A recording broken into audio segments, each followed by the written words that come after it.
He is really nice. बहुत ही अच्छा इंसान है यार ये। इन लाइन्स को सुनने के लिए ना जाने कितने ही लोग अपनी लाइफ को हेल बना देते हैं। The so called mister nice guy का टैग पता नहीं क्यों लोगों के लिए एक एडिक्शन ही बन चुका है। और आज की ये वीडियो इसी टॉपिक के ऊपर है कि नाइस गाइज क्या गलती करते हैं और हम कैसे इस इडियोटिक थिंकिंग से बच सकते हैं। तो सबसे पहला पॉइंट कहता है the so called nice guys try to change the priority. पुराने जमाने में एक आदमी लाइट हाउस में काम करता था जिसका नाम राहुल था। उसकी जॉब ये थी कि उसे हर रात को समुद्र के जहाजों को लाइट के जरिए रास्ता दिखाना था ताकि वो समुद्री जहाज पत्थरों से ना टकराएं। लेकिन राहुल की प्रॉब्लम ये थी कि उसके पास बहुत ही कम ऑयल बचा था जिससे वो लाइट हाउस में लाइट जला सकता। एक रात एक बूढ़ा आदमी राहुल के पास आया और उसने राहुल से ऑयल मांगा। उससे भीख मांगी कि वो उसे ऑयल दे दे क्योंकि वो अकेला है और रास्ते में उसे दूर जाना है जहाँ पर बहुत अंधेरा है। राहुल को इस बूढ़े आदमी पर तरस आ गया और वो उसे ऑयल दे देता है। अगली रात एक ट्रेवलर राहुल के पास आता है और वो भी राहुल से ऑयल मांगता है क्योंकि उसे भी दूर जाना है और अपने बच्चों से मिलना है और वो भी इतनी रात को तभी ट्रेवल कर पाएगा जब राहुल उसे कुछ ऑयल दे दे। राहुल को इस पर तरस आ जाता है और वो इसे भी ऑयल दे देता है। अगली रात एक औरत राहुल का दरवाजा खटखटाती है। वो कहती है कि उसके छोटे छोटे बच्चे हैं और उन्हें खाना खिलाने के लिए रात को उसे ऑयल चाहिए। अगर राहुल उसे थोड़ा सा ऑयल दे दे तो वो अपने छोटे बच्चों को खाना खिला पाएगी। अब राहुल दिल का अच्छा है तो वो उस बेचारी बूढ़ी औरत को ऑयल दे देता है। अब आपसे सवाल ये है कि अगर आप राहुल की जगह होते तो क्या आप इन जरूरतमंद बेचारे लोगों की हेल्प करते जिन्हें एक्चुअल में ऑयल चाहिए था? अब आप कहेंगे कि ऑब्वियसली हमें से मैक्सिमम लोग उनकी हेल्प करते क्योंकि हम एक अच्छे इंसान हैं। लेकिन आपको पता है कि अगली रात राहुल के साथ क्या हुआ? राहुल के पास ऑयल ही नहीं बचा जिसकी वजह से उस रात जितनी भी शिप्स वहाँ से गुजरी वो सब पत्थरों से टकरा गई क्योंकि पहले जमाने में लाइट से ही डायरेक्शन देखी जाती थी और लाइट जलाने के लिए राहुल के पास कोई ऑयल नहीं बचा था। अब ऑब्वियसली ये एक फिक्शनल स्टोरी है जिसे रॉबिन शर्मा ने अपनी book who will cry when you die में बताया था। लेकिन ये स्टोरी एक बहुत ही इंपॉर्टेंट कॉन्सेप्ट को बताती है कि जब हम अपनी चीजों को प्रायोरिटाइज नहीं करते तो हम ये नहीं कह सकते कि हम एक नाइस गाय हैं क्योंकि हमने अपनी जॉब को ही पूरा नहीं किया। एक सोल्जर ये नहीं कह सकता कि मैंने लोगों को बॉर्डर क्रॉस करने दिया क्योंकि उन्हें जरूरत थी। हमें अपनी ड्यूटी परफॉर्म करनी ही चाहिए चाहे फिर कई लोगों को बुरा ही क्यों ना लग जाए। नेक्स्ट पॉइंट कहता है the so called nice guys help their family for instant gratification and not for their long term benefit. ये पॉइंट मैंने बहुत बार देखा है कि कोई पेरेंट टीचर से रिक्वेस्ट करते हैं कि हमारे बच्चे को पास कर देना, या फिर इवन की ऐसे केसेस भी मैंने देखे हैं जहां पर पेरेंट्स कह रहे हैं कि हमारे बच्चे को एग्जाम में चीटिंग करने देना। अब कोई नॉर्मल इंसान ऐसी सिचुएशन देखेगा तो वो कहेगा हाँ यार तो क्या हुआ, पेरेंट्स तो अपने बच्चों का भला ही चाहते हैं ना। बट ये भला नहीं है क्योंकि जो बच्चों ने एक्चुअल में खुद का स्ट्रगल करना था इस केस में पेरेंट्स उसे बाईपास करने की कोशिश कर रहे हैं। अब शॉर्ट टर्म में तो लगेगा कि हाँ बच्चे ने एग्जाम पास कर दिया और वो नेक्स्ट क्लास में प्रमोट भी हो जाएगा, लेकिन जब रियल सिचुएशन आएगी वो बच्चा रियल वर्ल्ड में जाएगा तब उसे पता चलेगा कि लोग तो एक्चुअल में कितने टैलेंटेड हैं और उसे तो कुछ आता ही नहीं। तो इस केस में हमारे ओपिनियन में पेरेंट्स गलत हैं और उन्हें इस केस में the so called nice category में इंक्लूड नहीं किया जा सकता। ये पॉइंट बॉर्नविटा की एड में बहुत अच्छे तरीके से समराइज किया गया है जिसमें एक माँ जो कि रनर है अपने बेटे को भी रनर बनाना चाहती लेकिन वो उसे एक्चुअल में इम्प्रूव करती है हर रोज उसके साथ रेस करके, ना कि खुद की स्पीड स्लो करके। क्योंकि बच्चे की रियल इम्प्रूवमेंट तभी होगी जब बच्चा एक्चुअल में अपनी माँ से तेज भागेगा, ना कि जब माँ अपने बेटे को झूठी खुशी देने के लिए अपनी स्पीड को कम कर देगी। इरादतें ना एक दिन में बनती हैं ना आसानी से।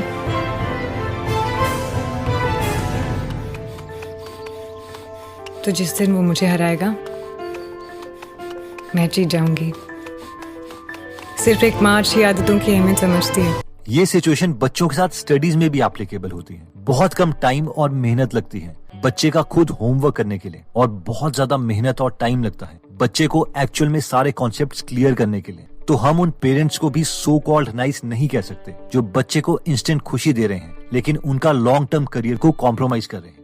नेक्स्ट पॉइंट कहता है कि नाइस गाइज आर डिसऑनेस्ट। अब ये पॉइंट बहुत से लोगों को बहुत अजीब लगेगा कि नाइस गाइज कैसे डिसऑनेस्ट हो सकते, वो तो बहुत ही ऑनेस्ट इंसान होते हैं। चलिए इमेजिन कीजिए कि आप बहुत ही इंपॉर्टेंट प्रेजेंटेशन देने के लिए जा रहे हैं। ये प्रेजेंटेशन आपके लिए बहुत ही इंपॉर्टेंट है।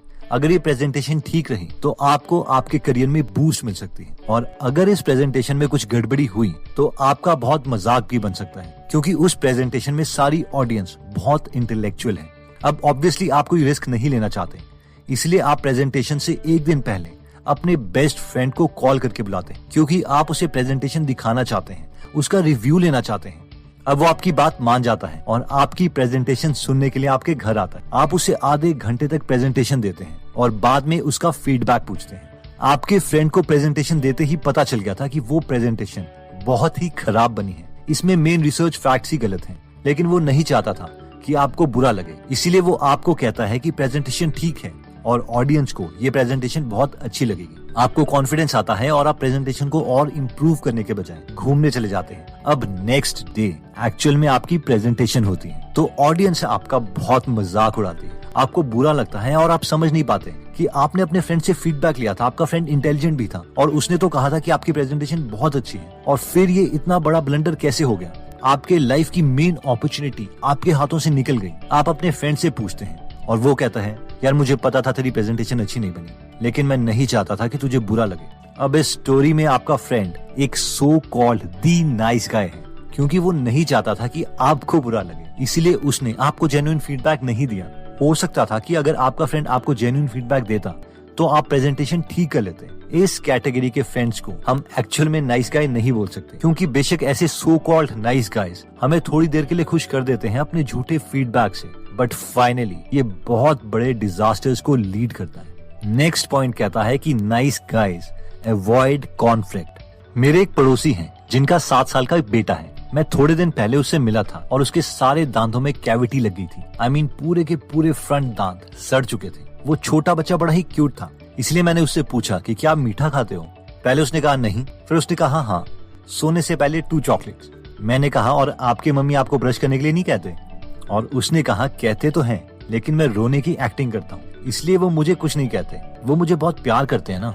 मुझे हंसी भी आई और थोड़ा बुरा भी लगा। हंसी इस बात की थी कि आजकल के बच्चे बहुत फास्ट हो गए हैं, और बुरा इस बात का था कि क्या यार, कई लोग कॉन्फ्लिक्ट अवॉइड करने के लिए बच्चे का फ्यूचर खराब कर रहे हैं और इतने छोटे बच्चे के सामने झूठे नाइस पेरेंट्स की इमेज बना रहे हैं, ताकि बच्चा ये सोचे कि पेरेंट्स कितने नाइस हैं। और हमारे ओपिनियन में इन्हें भी नाइस गाय की कैटेगरी में इंक्लूड नहीं किया जा सकता। तो दोस्तों, इस वीडियो में हमने the so called nice guys की क्वालिटीज देखी थी जो अच्छी नहीं होती। इससे बेटर तो यह है कि इंसान बुरा ही बन जाए, लेकिन इंटीग्रिटी के साथ जिए। इन क्वालिटीज में हमने सबसे पहले देखा था कि nice guys try to change the priorities, जिसमें हमने देखा था कि हो सकता है कई बार अपनी जॉब या अपनी प्रायोरिटी वाले काम को करने के लिए हमें कई लोगों को मना करना पड़े, लेकिन वो उस केस में ठीक है, क्योंकि अगर हम अपनी प्रायोरिटीज को ही प्रायोरिटी नहीं देंगे तो डिजास्टर तो होंगे ही होंगे, जिसमें हमने लाइट हाउस वाली स्टोरी डिस्कस करी थी।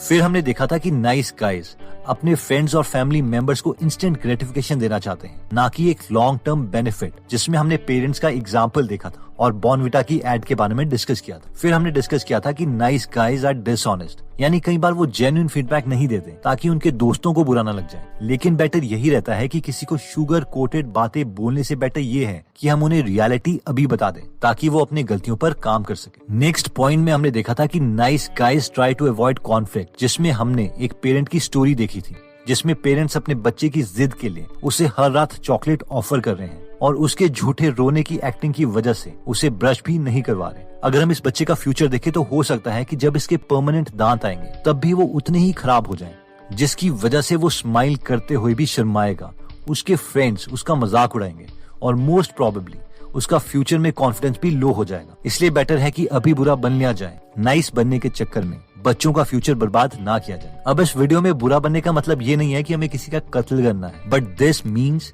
कि being a nice guy and showing that we are nice are 2 different things. यानी जब आप अपने गोल को प्रायोरिटी दोगे तो हो सकता है काफी लोगों की हेल्प ना कर पाओ, जिससे लोग हमें नाइस गाय नहीं समझेंगे। हो सकता है एक पेरेंट अपने बच्चे के दांत ठीक करने के लिए अभी ज्यादा शुगर कैंडीज उसे खाने के लिए मना कर दे, जिससे उसका बच्चा उसे नाइस पेरेंट ना समझे, बट यही एक सही पाथ है।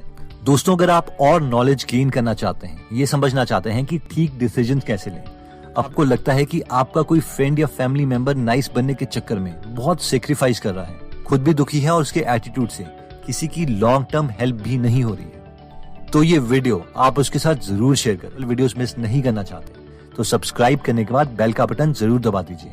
आप कमेंट करके हमें ये भी बता सकते हैं कि आप नेक्स्ट वीडियो किस टॉपिक पर चाहते हैं। जल्दी हम आपसे दोबारा मिलेंगे।